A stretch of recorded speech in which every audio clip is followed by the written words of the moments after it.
देश के अन्नदाता किसानों के साथ इतना बड़ा अन्याय ठीक नहीं। भगत सिंह वर्मा।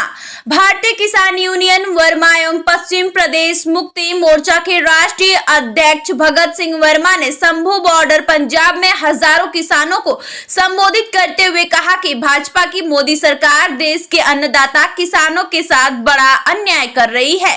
देश के अन्नदाता किसानों को उनकी फसलों का लाभकारी मूल्य दिलाने की बजाय किसानों पर आंसू गैस के गोले, पानी की बौछार, लाठी गोली चल रही है। हरियाणा की खट्टर सरकार ने हरियाणा की सीमा में किले गाड़कर बैरिकेड लगाकर देश के अन्नदाता किसानों को दिल्ली जाने से रोकना अंग्रेजी राज की याद दिलाता है।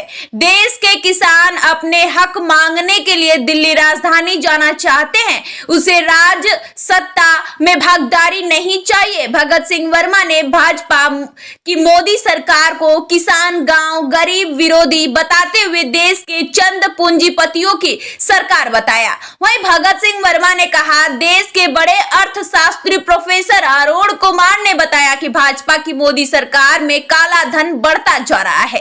देश के बड़े कॉर्पोरेट घरानों, बड़े राजनेताओं, बड़े अधिकारियों का विदेशी बैंकों में 1000 लाख करोड़ रुपए जमा हो गया है। क्या मोदी सरकार विदेश से काला धन मंगाकर देश के गरीब मजदूर, अन्नदाता किसानों का 25 लाख करोड़ रुपए माफ नहीं कर सकती है? जब मोदी सरकार ने अपने कार्यालय में चंद कॉर्पोरेट घरानों का 15.5 लाख करोड़ रुपए माफ कर दिया है।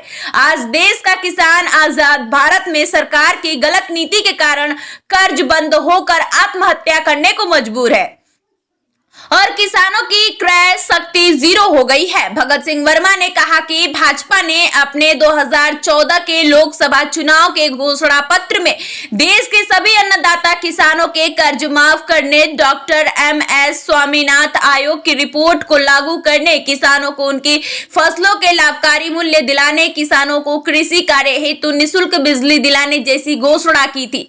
भगत सिंह वर्मा ने प्रधानमंत्री मोदी जी को अहंकार छोड़कर देश के अन्नदाता किसानों की बातचीत के द्वारा सभी समस्याओं को हल करना चाहिए। स्टार न्यूज़ प्लस के लिए शंभू बॉर्डर से फरमान कुरैशी की रिपोर्ट। कि डॉक्टर MS स्वामीनाथन आयोग की रिपोर्ट को लागू करके सीटों प्लस 50% के आधार पर किसानों को उनकी फसलों का लाभकारी मूल्य दिलाने का काम करें। चाहे वो गेहूं हो, चाहे वो धान हो, चाहे कपास हो, चाहे सोयाबीन हो या और अन्य फसलें हो, किसी भी फसल का सरकार MSP के आधार पर लागत मूल्य से भी कम है। अभी पिछले दिनों आप लोगों ने अखबार में पढ़ा होगा, टीवी में देखा होगा, देश के प्रधानमंत्री जी ने कहा है कि हमने गन्ने पर FRP घोषित की है।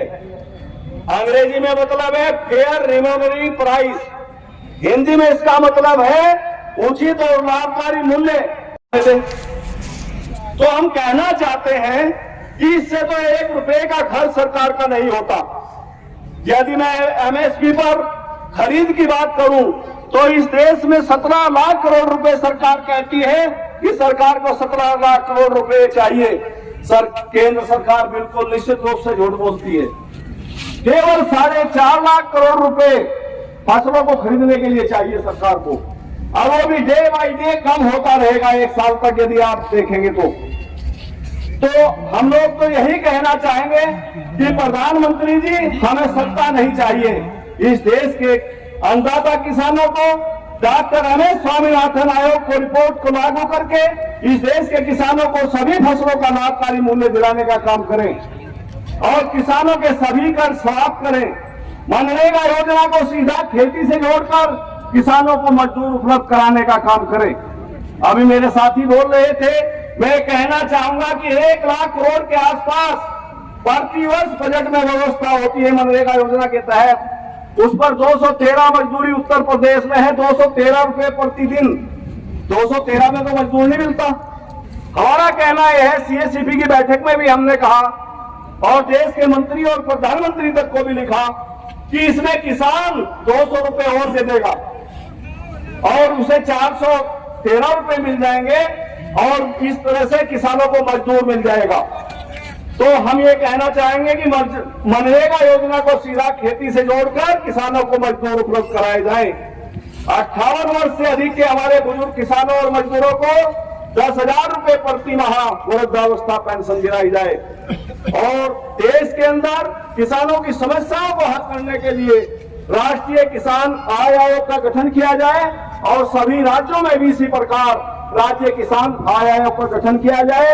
और मैं कहना चाहूंगा कि जब तक किसानों की समस्याएं हल नहीं होंगी तब तक देश मजबूत नहीं हो सकता। देश में किसानों की परचेजिंग पावर बढ़ाने की आवश्यकता है। किसानों की परचेजिंग पावर बढ़ेगी तभी देश इकोनॉमिक रूप से मजबूत हो सकता है।